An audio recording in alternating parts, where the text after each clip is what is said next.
আমার আল্লাহ রাব্বুল আলামিন দুনিয়াবাসীকে আল্লাহ তাআলা জানা দিলেন, দুনিয়ার জমিনের মধ্যে আমার যে বান্দা আমি আল্লাহ রাব্বুল আলামিনের ভয় তার অন্তরের মধ্যে ধারণ করবে, আমার যে বান্দা আমি আল্লাহ রাব্বুল আলামিনের তাকওয়া অবলম্বন করবে, আমি আমার বান্দার জন্য এমন জায়গা থেকে বান্দার জন্য রিজিকের ব্যবস্থা করে দিব, বান্দা কখনোই চিন্তাও করতে পারে না কোন জায়গা থেকে তার রিজিকের ব্যবস্থা হয়ে যায়। ভাইরা আমার, বন্ধুরা, আবু সালেহ জঙ্গি দস্ত রহমাতুল্লাহি আলাইহি বাগানের পরিচর্যায় কাজে লেগে গেলেন। যথা সময়ে অবসর সময়গুলোতে আল্লাহ রাব্বুল আলামিনের ইবাদতের বন্দেগীর মধ্যে কাটায় দেন। যথা সময় আল্লাহ রাব্বুল আলামিন তার রিজিকের ফয়সালা তার সামনে আল্লাহ তাআলা রিজিকগুলো পৌঁছায়া দেন। আল্লাহর বান্দা 1 বছর 2 বছর 3 বছর করে হাঁটি হাঁটি পা পা করে বছর পেরিয়ে তার 10 বছর শেষ হয়ে গেল। 10 বছর যখন শেষ হয়ে গেল, আল্লাহর বান্দা আবারও বলে ওই বাগানের মালিকের কাছে যা বললেন, মালিক আপনি আমাকে শর্ত দিয়েছিলেন 10 বছর আপনার গোলামি করার জন্য, 10 বছর আপনার বাগানের পরিচর্যা করার জন্য আপনি আমাকে শর্ত লাগাইছিলেন। আমার তো 10 বছর পরিপূর্ণ হয়ে গেছে, এবার আমি জানতে চাই আপনি কি আমাকে ফল খাওয়া অপরাধ আমাকে ক্ষমা করেছেন কি করেন নাই?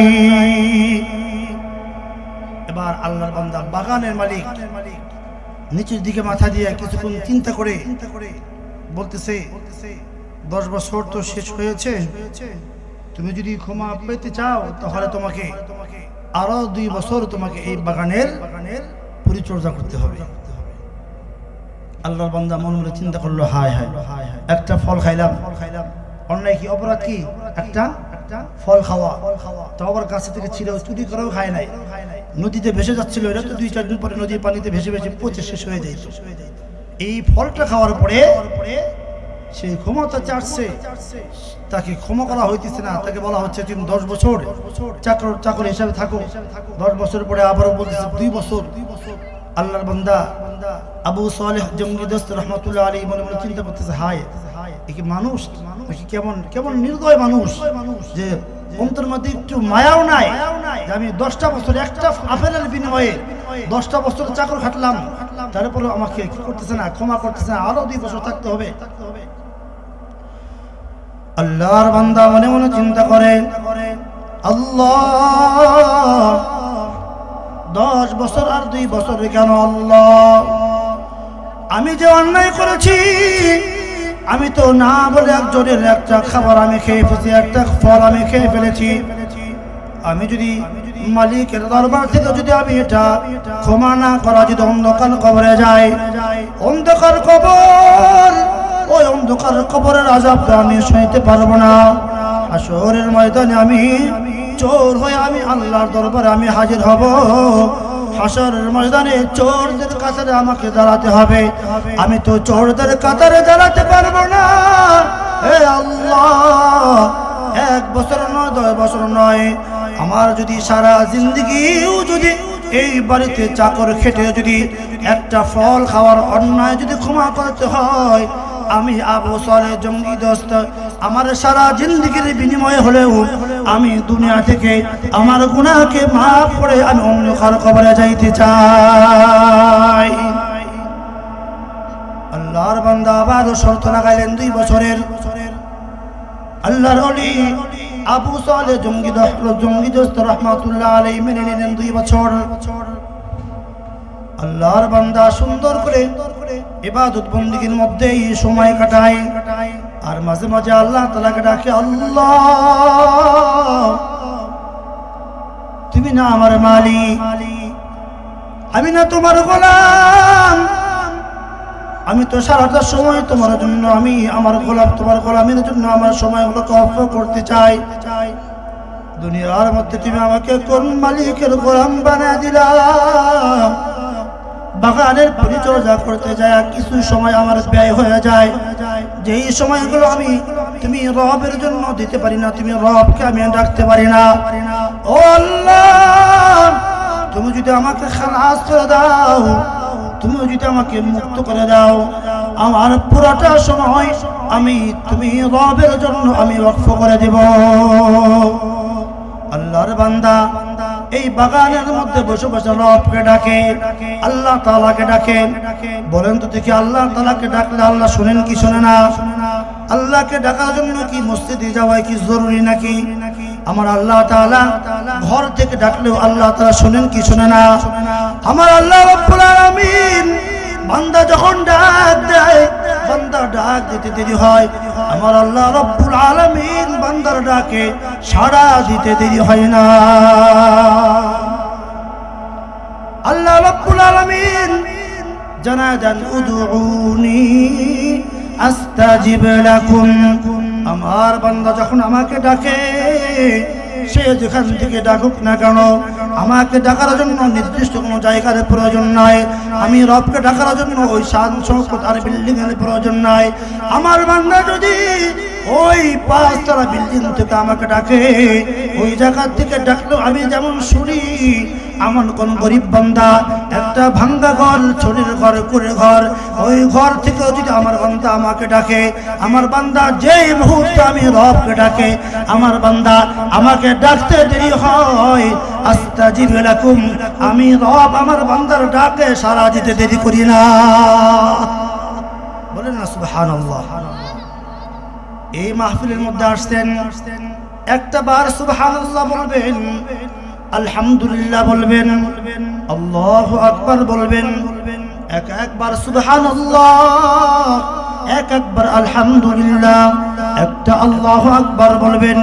একটা তাসবিহ বিনিময়ে আল্লাহ রাব্বুল আলামিন আসমান আর জমিনের মধ্যে যত ফাঁকা জায়গা আছে, পরিপূর্ণ ফাঁকা জায়গাগুলো আপনার জন্য আল্লাহ তাআলা নেকি দিয়ে পরিপূর্ণ করে দিবেন। وقال النبي صلى الله عليه وسلم أحب الأعمال إلى الله أدومها وإن قل، أو كما قال النبي عليه الصلاة والسلام. وقال تعالى في شان حبيبه إن الله وملائكته يصلون على النبي يا أيها الذين آمنوا صلوا عليه وسلموا تسليما. شكرا درود الشريف. اللهم صل على محمد وعلى آل محمد كما صليت على إبراهيم وعلى آل إبراهيم إنك حميد مجيد. اللهم بارك على محمد وعلى آل محمد كما باركت على إبراهيم وعلى آل إبراهيم إنك حميد مجيد. ما درد جها غير خدا یار نداریم، جز یاد خدا هیچ دیگر کار نداریم، جز یاد خدا هیچ دیگر کار نداریم. এক চশমে زدن غافل ازا شاه نباشی، شاید که نگاه کننده گاه نباشی، شاید که نگاه کننده گاه نباشی.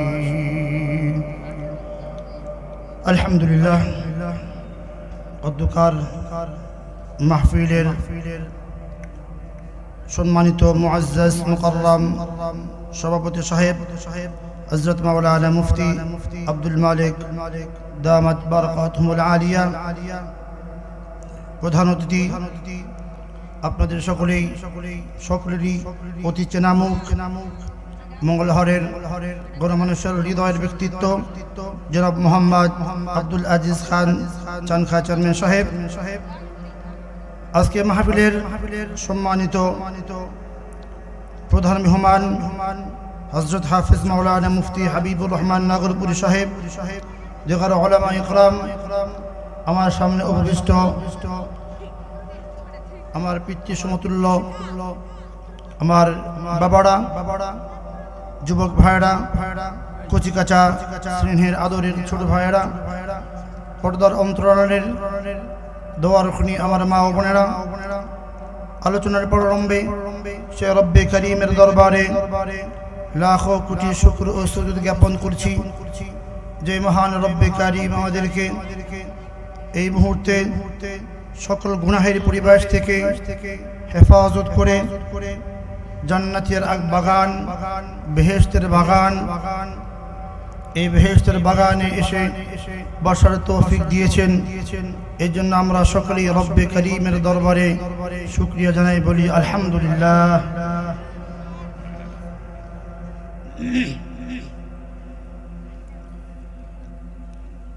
শত কোটি দরুদ সালাম নবী আলাইহিস সালাতু ওয়াস সালামের উপরে, যিনাকে সৃষ্টি না করলে আসমান জমিন চন্দ্র সূর্য গ্রহ নক্ষত্র রব্বে করিমের যত মখলুক আছে কোনো মখলুককে আল্লাহ তাআলা সৃষ্টি করতেন না, যার উসিলায় আল্লাহ তাআলা সমগ্র বিশ্বের সকল মখলুককে সৃজন করেছেন। আমরা সকলেই সেই দয়ার নবী মায়ের নবীর প্রতি একবার দরুদ সালাম প্রেরণ করি, সকলেই বলি সাল্লাল্লাহু আলাইহি ওয়াসাল্লাম।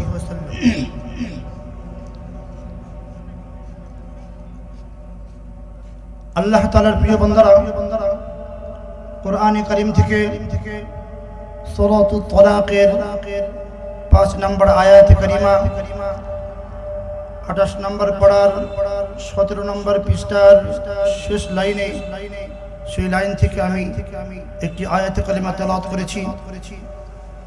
যে আয়াতের অর্থ হচ্ছে, আল্লাহ রাব্বুল আলামিন বলেন, যে ব্যক্তি তাকওয়া অবলম্বন করে, যারা আল্লাহকে ভয় করে, আল্লাহ তাআলা তাদের গুনাহকে মোচন করে দেন এবং তাদেরকে আল্লাহ তাআলা উত্তম প্রতিদান দান করেন। এই আয়াতে কারিমার বিষয়বস্তু সামনে রেখে আমি 2-4টি কথা আল্লাহ তাআলা তৌফিক দিলে ইনশাআল্লাহ বলবো। আল্লাহ রাব্বুল আলামিন এই আয়াতে কারিমার মধ্যে বলতেছেন তাকওয়ার কথা।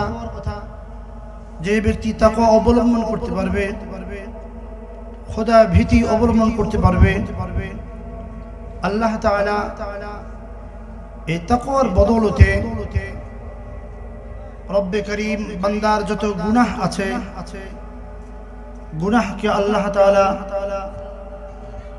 মোচন করে পরিষ্কার করে আল্লাহ তাআলা তাকে উত্তম প্রতিদান, আল্লাহ তাআলা জাযায়ে খায়র আল্লাহ তাআলা দান করেন।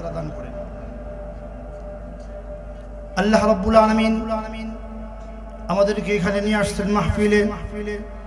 আল্লাহ তাআলার অনেক রহম করম যে আল্লাহ রাব্বুল আলামিন আমাদেরকে এই মাহফিলে নিয়ে আসছেন।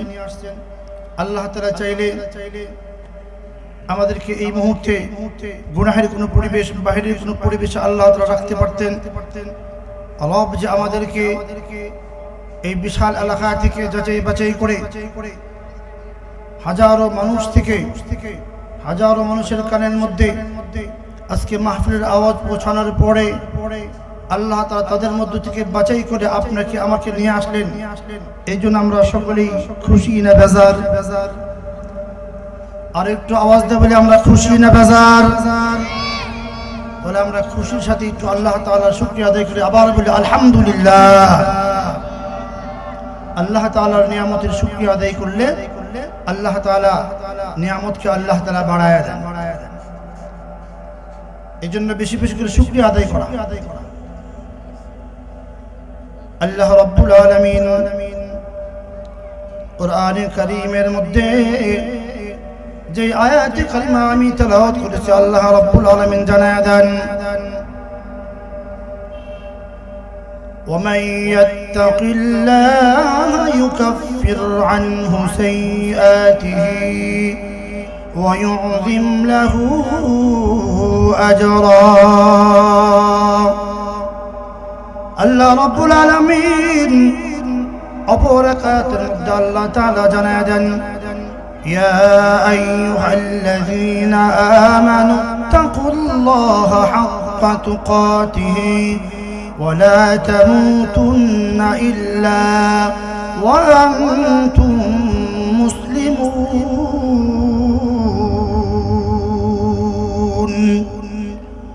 আল্লাহ রাব্বুল আলামিন দুনিয়ার মানুষদেরকে উদ্দেশ্য করে আল্লাহ তাআলা ডাক দিয়ে বলেন, হে ঈমানদারগণ, যারা আমি আল্লাহ রাব্বুল আলামিনের ভয় ভীতি তোমরা তোমাদের মধ্যে তোমরা অবলম্বন করো। ইয়া আইয়ুহাল্লাযীনা আমানু ইত্তাকুল্লাহ, আল্লাহকে ভয় করো, হাক্কা তুকাতিহি, আল্লাহ রাব্বুল আলামিনকে ভয় করার মতো ভয় করো। ওয়ালা তামুতুন্না ইল্লা ওয়া আনতুম মুসলিমুন, তোমরা পরিপূর্ণ মুসলমান না হয়ে তোমরা অন্ধকার কবরে এসো না, মৃত্যুবরণ করো। আল্লাহ তাআলার কাছে তাকওয়ার অনেক দাম, খোদা ভীতির অনেক দাম আল্লাহ তাআলার কাছে। মানুষের মধ্যে কোন ব্যক্তির মধ্যে যদি আল্লাহ তাআলার ভয় চলে আসে, খোদা ভীতি চলে আসে, এই বান্দার দ্বারা ছোট থেকে ছোট কোনো গুনাহ তার দ্বারা হয় না। বান্দার মধ্যে যদি খোদা ভীতি চলে আসে, তো বান্দার ছোট্ট একটা গুনাহ হয়ে গেলেও বান্দার ভিতরে বিশাল বড় অনুশোচনা জাগে, তওবা করার জন্য বড় অনুপ্রেরণা জাগে। বান্দা এই গুনাহ নিয়ে কখনো থাকতে পারে না যতক্ষণ পর্যন্ত এই গুনাহ থেকে সে পবিত্র না হয়, ততক্ষণ পর্যন্ত ওই বান্দার অন্তরের মধ্যে পরিতৃপ্ততা লাভ করতে পারে না। আল্লাহ রাব্বুল আলামিনের একজন বান্দা, আল্লাহ তাআলার একজন বুজুর্গ বান্দা আবু সালেহ জঙ্গি দস্ত রাহমাতুল্লাহি আলাইহি, আল্লাহ রাব্বুল আলামিনের বান্দা আল্লাহ তাআলার সঙ্গে বড় বড় মুহাব্বত হয়ে গেছে। আল্লাহ রাব্বুল আলামিনের সঙ্গে গভীর মুহাব্বত, আল্লাহ তাআলার সঙ্গে বড় মুহাব্বতের সঙ্গে সে আল্লাহ তাআলার ইবাদত বندگی করতে থাকে। যুবক বান্দা এখনো পর্যন্ত বিবাহ শাদী করে নাই। আল্লাহর বান্দা ভয়ের আল্লাহ তাআলার তাকওয়া তার মধ্যে কি পরিমাণ, একজন যুবক বান্দা সর্বক্ষণ আল্লাহ রাব্বুল আলামিনের ধ্যান খেলার মধ্যে, আল্লাহ রাব্বুল আলামিনের ইবাদতের মধ্যে মগ্ন থাকে। আল্লাহ রাব্বুল আলামিনের বান্দা আবু সালেহ জঙ্গি দস্ত রাহমাতুল্লাহি আলাইহি একদিন, দুই দিন, তিন দিন থেকে আল্লাহর বান্দা না খাওয়া অনাহারে আছে। আল্লাহর বান্দা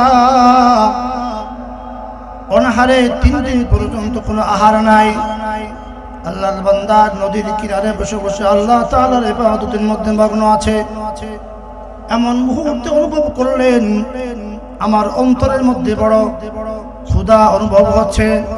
আল্লাহর বান্দা ক্ষুধায় বড় কষ্ট করতেছে।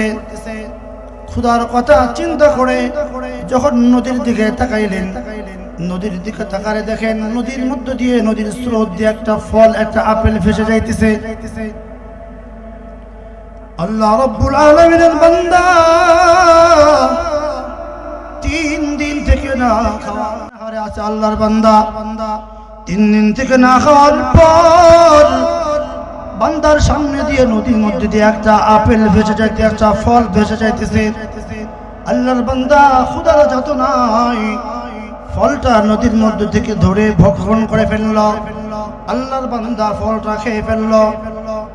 ফলটা খাওয়ার পর মনে মনে চিন্তা করে, হায় কার গাছের ফল খাইলাম, এই গাছের মালিককে, তার কাছে তার অনুমতি নিলাম না, অনুমতি ছাড়াই তো একটা খাবার খেয়ে ফেললাম। আমি তো আল্লাহ তাআলার দরবারে হাসরের ময়দানে, ময়দানে মাহশর আমি তো আল্লাহ তাআলার বিচারের কাঠগড়ায় আসামি হয়ে দাঁড়াবো।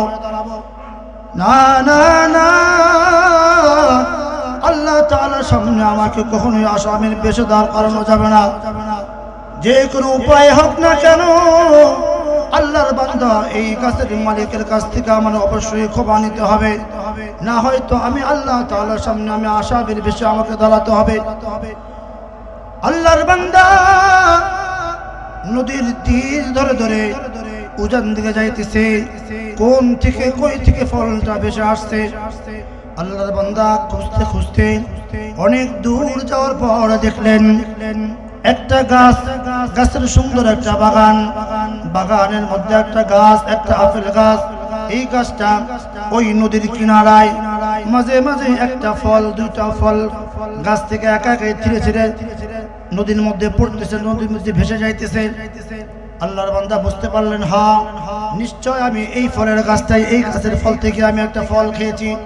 আল্লাহর বান্দা খুঁজতে শুরু করলেন বাগানের মালিককে, তার কাছে আমার কাছে অবশ্যই ক্ষমা চাওয়া লাগবে। আবু সালেহ জঙ্গি দোস্ত রহমাতুল্লাহি আলাইহি খুঁজতে খুঁজতে বাগানের মালিককে পাওয়া গেলেন। বাগানের মালিককে জিজ্ঞালেন, আল্লাহর বান্দা এই বাগানটা কি আপনারা নাকি? বলে হয়, এটা তো আমার বাগান।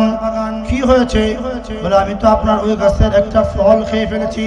আমি তো 3 দিন থেকে অনাহারে ছিলাম, 3 দিন পর আপনার এই গাছের একটা ফল এই নদী দিয়ে ভেসে যাইতেছিল। আমি তো আপনাকে না বলে এই ফলটা খেয়ে ফেলেছি। এই জন্য এই ফলের খাওয়ার কারণে আমি তো অপরাধী হয়ে গেছি। আমি আপনার কাছে এই অন্যায়ের জন্য ক্ষমা চাওয়ার জন্য এসেছি।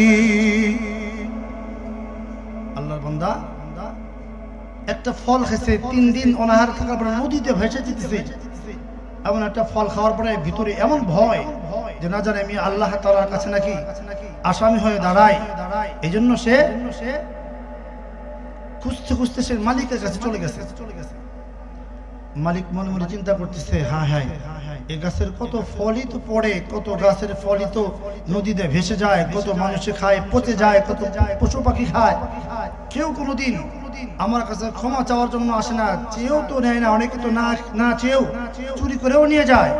আর এমন একটা ছেলে, যে ছেলে একটা ফল খাইছে নদীতে ভেসে গেছে, এই ফল খাওয়ার পরে আবারও আমার কাছে ক্ষমা চাওয়ার জন্য আসছে, নিশ্চয় এটা আল্লাহ তাআলার ওলি ছাড়া সাধারণ কোন যুবক নয়। এই যুবক কি কখনো হাত ছাড়া করা যায় না।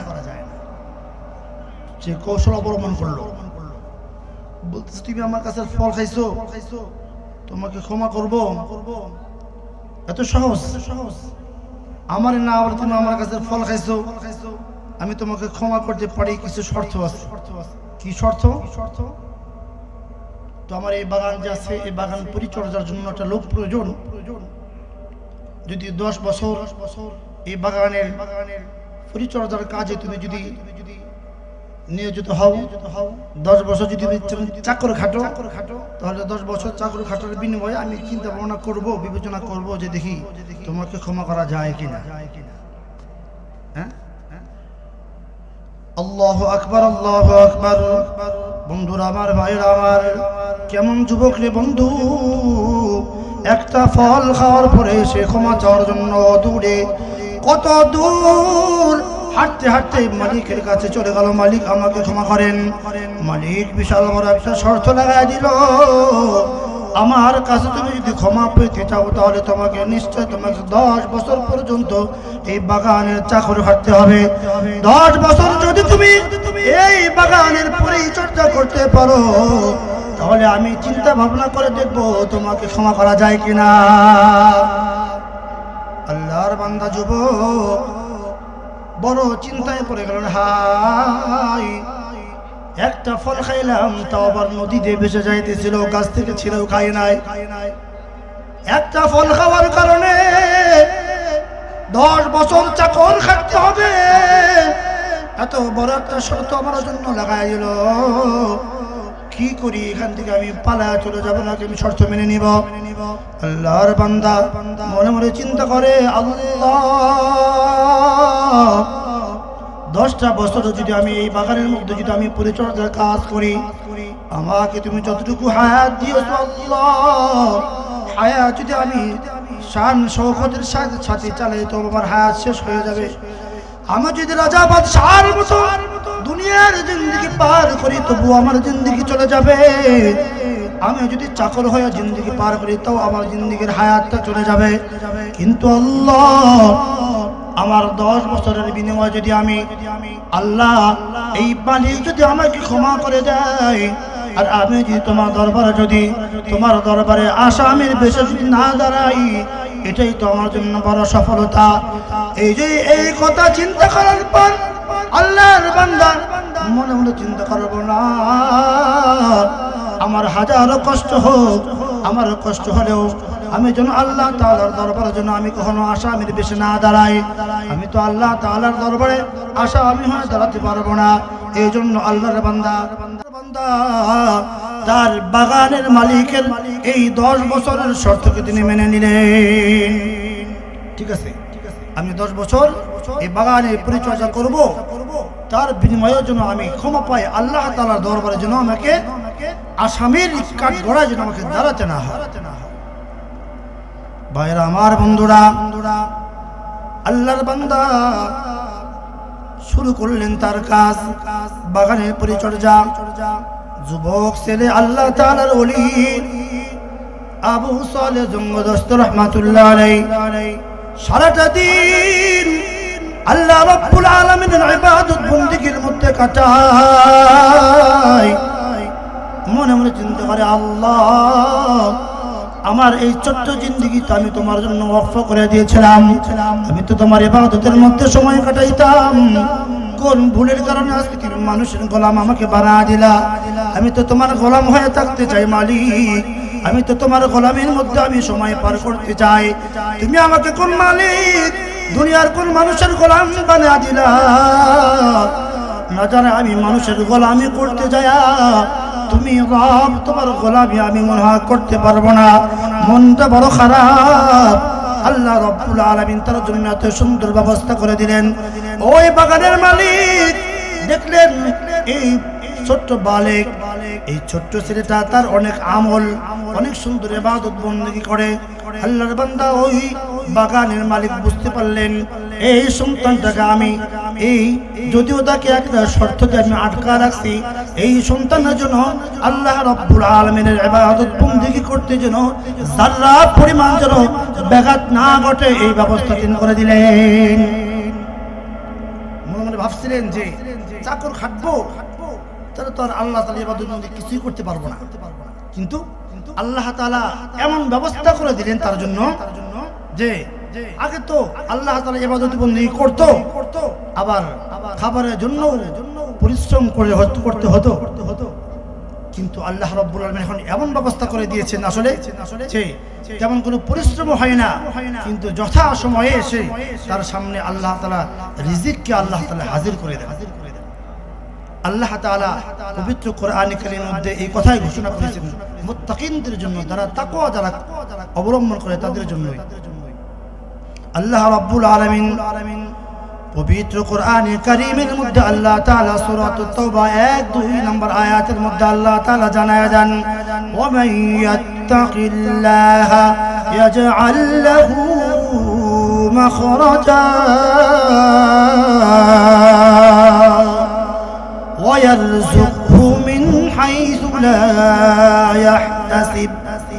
আমার আল্লাহ রাব্বুল আলামিন দুনিয়াবাসীকে আল্লাহ তাআলা জানায়া দিলেন, দুনিয়ার জমিনের মধ্যে আমার যে বান্দা আমি আল্লাহ রাব্বুল আলামিনের ভয় তার অন্তরের মধ্যে ধারণ করবে, আমার যে বান্দা আমি আল্লাহ রাব্বুল আলামিনের তাকওয়া অবলম্বন করবে, আমি আমার বান্দার জন্য এমন জায়গা থেকে বান্দার জন্য রিজিকের ব্যবস্থা করে দিব, বান্দা কখনোই চিন্তাও করতে পারে না কোন জায়গা থেকে তার রিজিকের ব্যবস্থা হয়ে যায়। যারা আল্লাহ তাআলার ভয় অন্তরে ধারণ করে তাদের রিজিকের ব্যবস্থা আল্লাহ তাআলা কোথায় থেকে আল্লাহ তাআলা করে দেয় এটা সে চিন্তাও করতে পারে না। ভাইরা আমার, বন্ধুরা, আবু সালেহ জঙ্গদস্ত রাহমাতুল্লাহি আলাইহি বাগানের পরিচর্যায় কাজে লেগে গেলেন।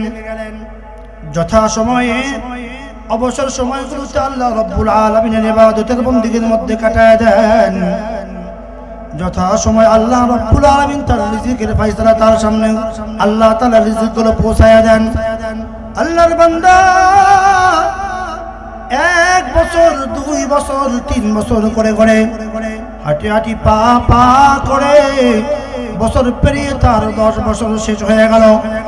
10 বছর যখন শেষ হয়ে গেল, আল্লাহর বান্দা আবারও বলে ওই বাগানের মালিকের কাছে যা বললেন, মালিক আপনি আমাকে শর্ত দিয়েছিলেন 10 বছর আপনার গোলামি করার জন্য, 10 বছর আপনার বাগানের পরিচর্যা করার জন্য আপনি আমাকে শর্ত লাগাইছিলেন। আমার তো 10 বছর পরিপূর্ণ হয়ে গেছে। এবার আমি জানতে চাই আপনি কি আমাকে ফল খাওয়া অপরাধ আমাকে ক্ষমা করেছেন কি করেন নাই? এবার আল্লাহর বান্দা বাগানের মালিক নিচের দিকে মাথা দিয়ে কিছুক্ষণ চিন্তা করে বলতেছে, 10 বছর তো শেষ হয়েছে, তুমি যদি ক্ষমা পেতে চাও তাহলে তোমাকে আরো 2 বছর তোমাকে এই বাগানের পরিচর্যা করতে হবে। আল্লাহর বান্দা মনে মনে চিন্তা করলো, হায় হায়, একটা ফল খাইলাম, অন্যায় কি অপরাধ কি একটা ফল খাওয়া, তো আবার কাছে থেকে ছিল, চুরি করেও খায় নাই, নদীতে ভেসে যাচ্ছিল, এটা তো 2-4 দিন পরে নদীর পানিতে ভেসে ভেসে পচে শেষ হয়ে যায়। এই ফলটা খাওয়ার পরে সেই ক্ষমতা চাচ্ছে, তাকে ক্ষমা করা হইতেছে না, তাকে বলা হচ্ছে তুমি 10 বছর চাকর হিসাবে থাকো। 10 বছর পরে আবারও বলতেছে 2 বছর। আল্লাহর বান্দা আবু সালেহ জঙ্গি দোস্ত রহমতুল্লাহ আলাইহি মনে মনে চিন্তা করতেছে, হায় একে মানুষ কেমন নির্দয় মানুষ, যে অন্তর মধ্যে একটু মায়াও নাই, যে আমি 10টা বছর একটা আপেলের বিনিময়ে 10টা বছর চাকর খাটলাম, তারপরে আমাকে কি করতেছে না, ক্ষমা করতেছে না, আরো 2 বছর থাকতে হবে। আল্লাহর বান্দা মনে মনে চিন্তা করে, আল্লাহ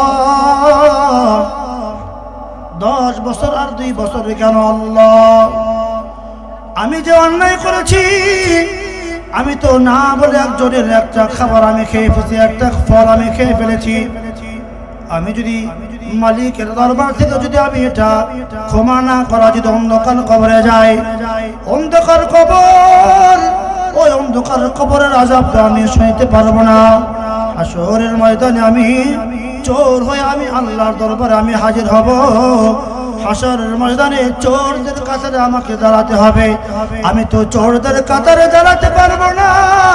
হে আল্লাহ, 1 বছর নয় 10 বছর নয়, আমার যদি সারা জিন্দগিও যদি এই বাড়িতে চাকর খেটে যদি একটা ফল খাওয়ার অন্যায় যদি ক্ষমা করতে হয়, আমি আবু সালেহ জঙ্গি দোস্ত আমার সারা জিন্দগির বিনিময়ে হলেও আমি দুনিয়া থেকে আমার গুনাহকে মাফ করে আমি অন্ধকার কবরে যাইতে চাই।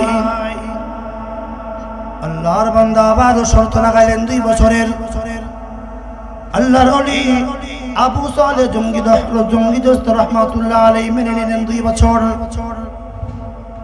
আল্লাহর বান্দা সুন্দর করে ইবাদত বন্দেগীর মধ্যেই সময় কাটায়, আর মাঝে মাঝে আল্লাহ তাআলাকে ডাকে, আল্লাহ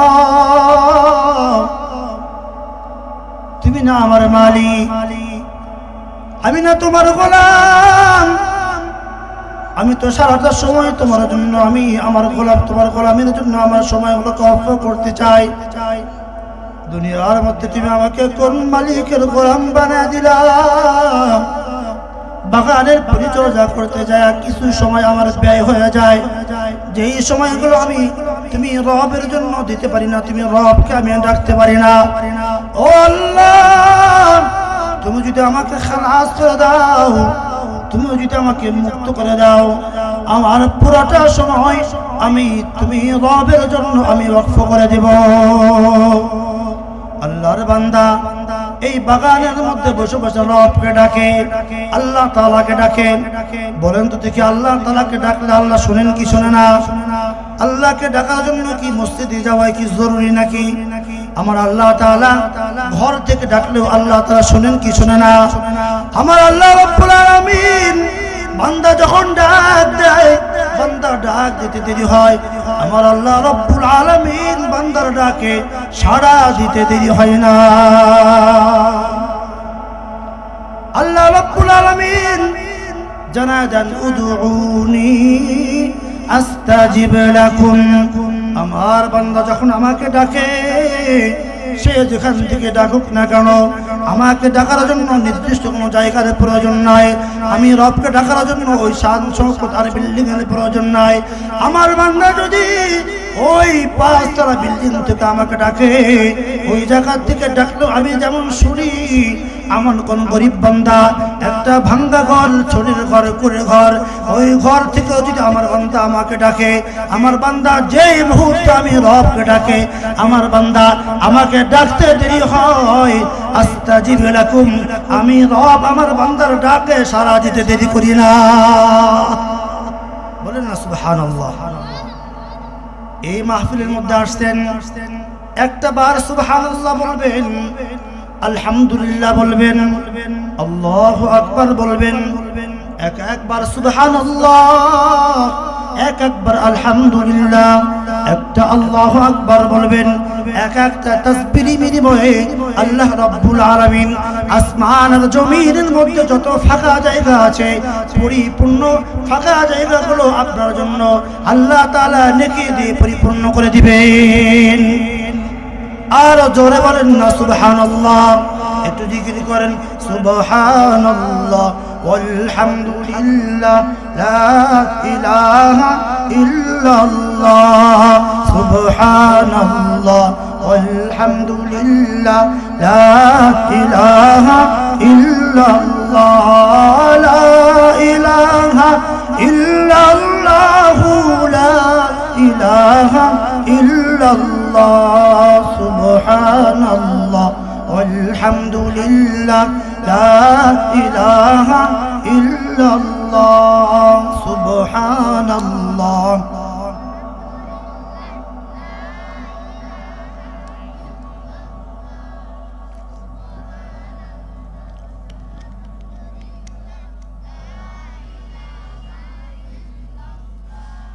আসছো একা যাইবাও একা, সঙ্গে কেহ যাইবে না। আসছো একা যাইবা একা, সঙ্গে কেহ যাইবে না। বুক ফাটিয়ে কাঁদবে সবাই, বুক ফাটিয়ে কাঁদবে সবাই, রাখতে কেহ পারবে না। সুবহানাল্লাহ ওয়ালহামদুলিল্লাহ লা ইলাহা, সুবহানাল্লাহ ওয়ালহামদুলিল্লাহ লা ইলাহা ইল্লাল্লাহ, লা ইলাহা ইল্লাল্লাহ, সুবহানাল্লাহ।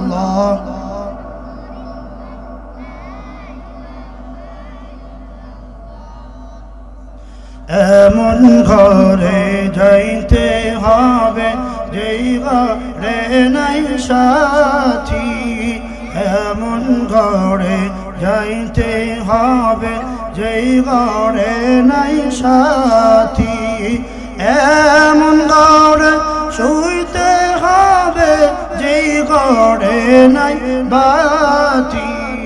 সুবহানাল্লাহ লা ইলাহা ইল্লাল্লাহ, সুবহানাল্লাহ ওয়ালহামদুলিল্লাহ লা ইলাহা ইল্লাল্লাহ, মুহাম্মাদুর রাসূলুল্লাহ। আল্লাহ রাব্বুল আলামিনের জিকিরের মধ্যে মজা আছে না নাই? আল্লাহ রাব্বুল আলামিনের জিকিরের মধ্যে অনেক স্বাদ আছে, অনেক মজা আছে। বান্দা যখন আল্লাহ তাআলার জিকির করে, আল্লাহ রাব্বুল আলামিন পবিত্র কোরআনে কারীমের মধ্যে আল্লাহ তাআলা জানায় দেন, আলা বিযিকরিল্লাহি তাতমাইন্নুল কুলুব। আমার আল্লাহ রাব্বুল আলামিন ডাক দিয়ে বলেন, আমার বান্দারা রে, তোমরা যখন আমি রব্বে কারীমের জিকির করবা, যখন আমার তাসবিহগুলো পড়বা, আমি রব তোমাদের অন্তরগুলোকে আমি আল্লাহ রাব্বুল আলামিন প্রশান্তি দিয়ে আমি ভরপুর করে দেব। জিকিরের মাধ্যমে মানুষের আত্মার প্রশান্তি লাভ হয়। এই জন্য মাঝে মাঝে একটু জিকির, সকাল সন্ধ্যা, ফজরের পরে, মাগরিবের পরে একটু জিকির করবেন, একটু তাসবিহ, সুবহানাল্লাহ 100 বার, আলহামদুলিল্লাহ 100 বার, আল্লাহু আকবার 100 বার, সুবহানাল্লাহি ওয়া বিহামদিহি 100 বার। হাদিসের মধ্যে আসছে যে ব্যক্তি রাত দিনে 24 ঘন্টার মধ্যে সুবহানাল্লাহি ওয়া বিহামদিহি, সুবহানাল্লাহি ওয়া বিহামদিহি, সুবহানাল্লাহি ওয়া বিহামদিহি, যে ব্যক্তি রাত দিন 24 ঘন্টার মধ্যে এই দোয়াটা 100 বার পড়ে, আল্লাহ তাআলা তার গুনাহ যদি সমুদ্রের ফেনা পরিমাণ হয় তবুও আল্লাহ তাআলা এই সমুদ্রের ফেনা পরিমাণ গুনাহকেও আল্লাহ তাআলা মাফ করে দেন। বলেন সুবহানাল্লাহ। পড়তে পারবো না ইনশাআল্লাহ? ফজর পড়ে পড়লাম 100 বার, না পারলে দুপুরে জোহরের পরে একটু পড়লাম, তাও না পড়লে ইশারে পরে পড়লাম। অন্তত পক্ষে যদি সারাদিন ব্যস্ততার কারণে পড়তে না পারি, অন্তত পক্ষে বিছানা শুয়ে শুয়ে তো আমরা পড়তে পারি 100 বার সুবহানাল্লাহি ওয়া বিহামদিহি, সুবহানাল্লাহি ওয়া বিহামদিহি। হ্যাঁ, আমরা ইনশাআল্লাহ এই আমলটা করব। আল্লাহ রাব্বুল আলামিন, আল্লাহর বান্দা আবু সালেহ জঙ্গি দোস্ত রাহমাতুল্লাহ আলাইহির কথা আমরা শুনতেছিলাম। আল্লাহর বান্দা একটা ফল খাওয়ার কারণে আল্লাহ রাব্বুল আলামিনের কত ভয় তার অন্তরের মধ্যে, কত ভয়। আল্লাহ রাব্বুল আলামিনের বান্দা মনে মনে চিন্তা করে, আমার যতই কষ্ট হোক না কেন, 10 বছর নয়, 12 বছর নয়, আমার যদি সারা জিন্দেগি ভর যদি আমার চাকর হয়ে থাকতে হয়, তারপরও আমি চাকর কেটে আমি দুনিয়া থেকে আল্লাহ তাআলার আমি আমার গুনাহকে মাফ করে আল্লাহ তাআলার দরবারে মেহমানের কাতারে আমি দাঁড়াতে চাই, আসামির ভেসে আমি আল্লাহ তাআলার দরবারে দাঁড়াতে চাই না। আল্লাহর বান্দা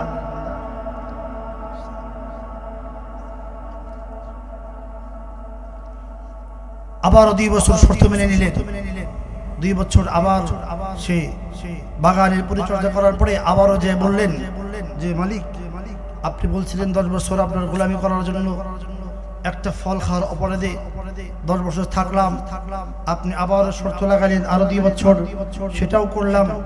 এবার বলেন আপনি কি আমাকে ক্ষমা করছেন কি করেন নাই? আল্লাহর বান্দা বাগানের মালিক ডাক দিয়ে বলেন, হে আল্লাহর বান্দা, তুমি এত বড় একটা অন্যায় করছো, তুমি আমার একটা ফল আমাকে না বলে খেয়ে ফেলছো। 10 বছর থাকলা, 2 বছর থাকলা, আমি চিন্তা করে দেখলাম তোমাকে এখনো ক্ষমা করা যায় না। তুমি যদি আমার কাছে ক্ষমা পাইতে চাও তাহলে তোমার জন্য আরো একটা শর্ত আছে। ও আল্লাহর বান্দা, তুমি যদি আমার একটা শর্ত মেনে নাও, আর দ্বিতীয় শর্ত তোমার জন্য আর করা হবে না। এই শর্ত মানলেই তোমার জন্য আমার ফল খাওয়ার অন্যায়কে আমি ক্ষমা করে দেব। কি সেই শর্ত? আল্লাহর বান্দা বাগানের মালিক বললেন, আমার একটা মেয়ে আছে, যে মেয়েটা বড় অন্ধ, চোখে দেখে না। আমার একটা মেয়ে আছে, যে মেয়েটা কানে শোনে না, বধির। আমার একটা মেয়ে আছে, যে মেয়েটা লোলা, সে হাঁটতে পারে না, চলতে পারে না। আমার এমন একটা মেয়ে আছে, এই মেয়েকে তুমি যদি বিবাহ করো তাহলে এই শর্ত মেনে নিলে আমি আল্লাহ রাব্বুল আলামিনের তুমি যে আমার ফল খাইছো, আমি আমার ফল খাওয়ার অন্যায়টা তোমাকে ক্ষমা করে দিতে পারি। বলো তো দেখি, একটা ফল খাওয়ার কারণে 12 বছর সে বাগানে পরিচর্যা করার পরে এবারে এমন এক শর্ত যে এমন এক মেয়েকে বিবাহ করতে হবে যে মেয়ে চোখে দেখে না, কানে শোনে না, চলাফেরা করতে পারে না। বলুন তো দেখি, আমরা তো শর্ত আপনাকে লাগাই দিত, আপনি কি করতেন? বলতেন যাক 12 বছর যাই, চাকর খাটছি, অন্তত পক্ষে এই শর্ত মেনে এমন একটা বিবাহ করবো যার হাত পাও কিচ্ছু নাই, চোখ নাই, কান নাই, এমন একটা মেয়েকে বিবাহ করে সারা জিন্দেগিটা কষ্ট হয়, যাকে কাঁধে তুলে নিয়ে বেড়াতে হবে, খাওয়া দিতে হবে, এই মেয়েকে বিবাহ করে সারা জীবন নষ্ট করবো? যাক, দরকার নাই।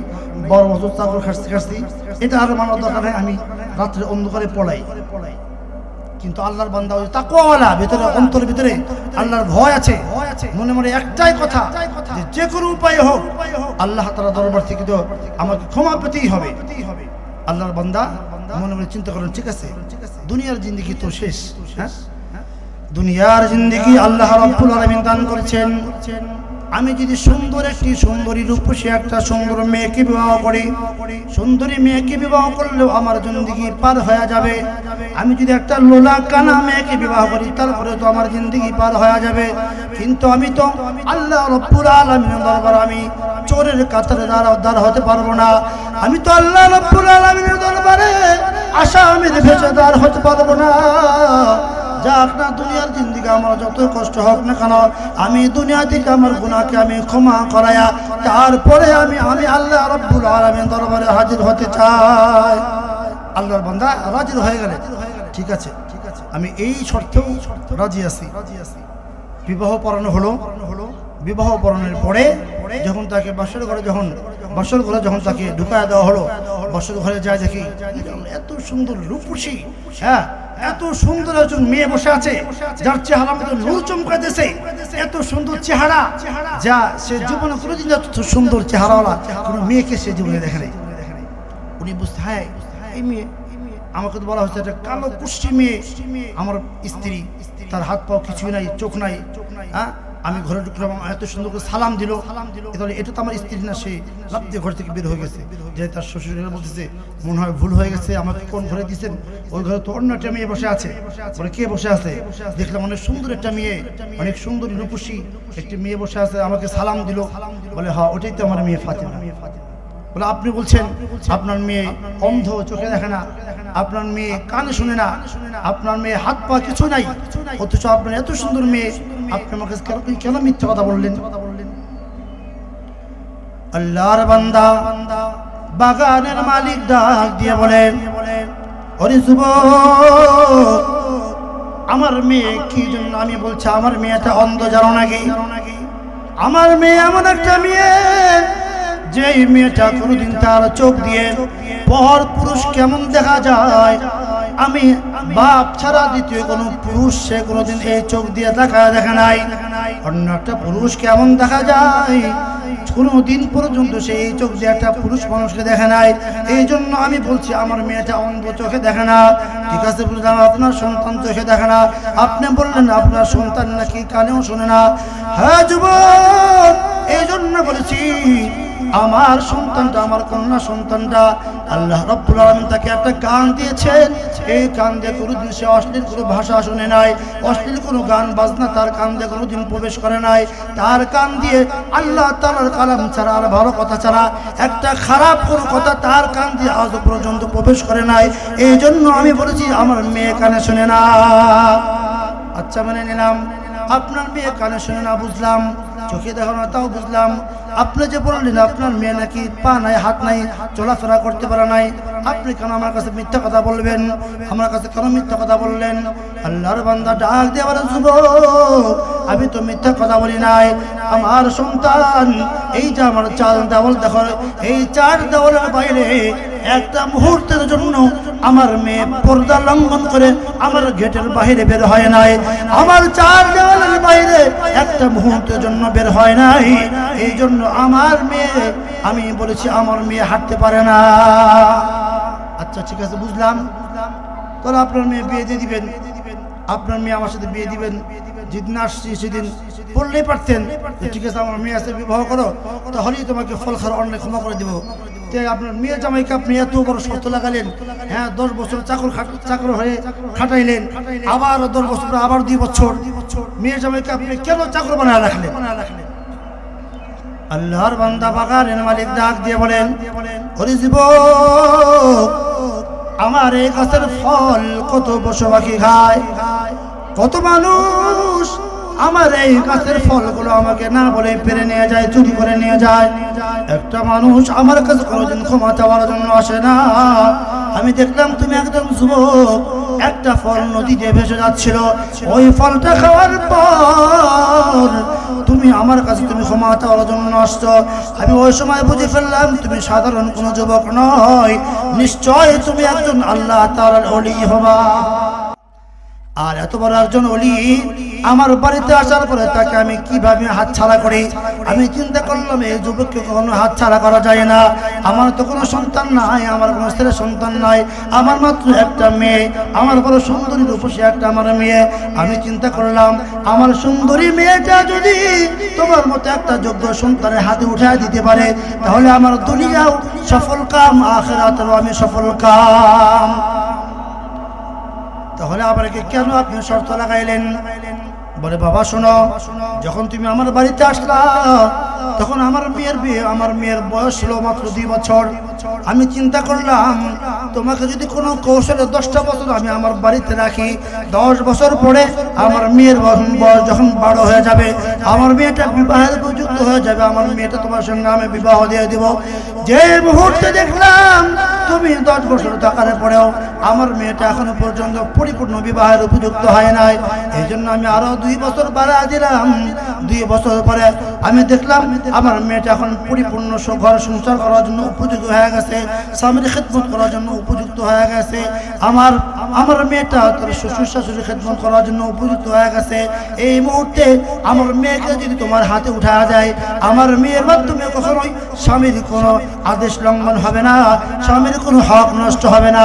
এই জন্য এই মুহূর্তে আমার মেয়েটাকে আমি তোমার হাতে উঠাইয়া দিলাম।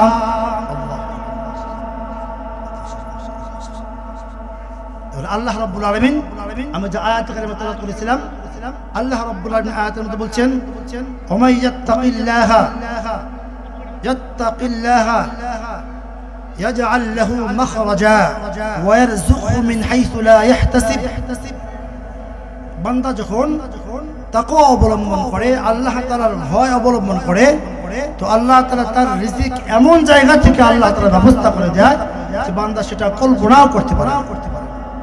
তো আল্লাহ রাব্বুল আলামিন আমরাও যদি তাকওয়া অবলম্বন করতে পারি, আল্লাহ তাআলার ভয় যদি আমাদের অন্তরে আনতে পারি, আল্লাহ তাআলা আমাদের কঠিন মুসিবতের সময় আল্লাহ তাআলা মুসিবতটাকে আল্লাহ তাআলা আমাদের জন্য আল্লাহ তাআলা আমাদের অনুকূল করে দিবেন। মুসিবতটাকে আল্লাহ তাআলা আমাদের অনুকূল করে আল্লাহ তাআলা বিপদটাকে পরিবর্তন করে আল্লাহ তাআলা আপনি আমাদের জন্য বিপদটাকে আল্লাহ তাআলা সুখময় হিসাবে আল্লাহ তাআলা গড়ায় দিবেন। আল্লাহ তাআলা আমাদের সকলকেই তাকওয়া অবলম্বন করে, তাকওয়া নিয়ে, খোদার ভীতি নিয়ে আল্লাহ তাআলার কবরে যাওয়ার তৌফিক দান করেন।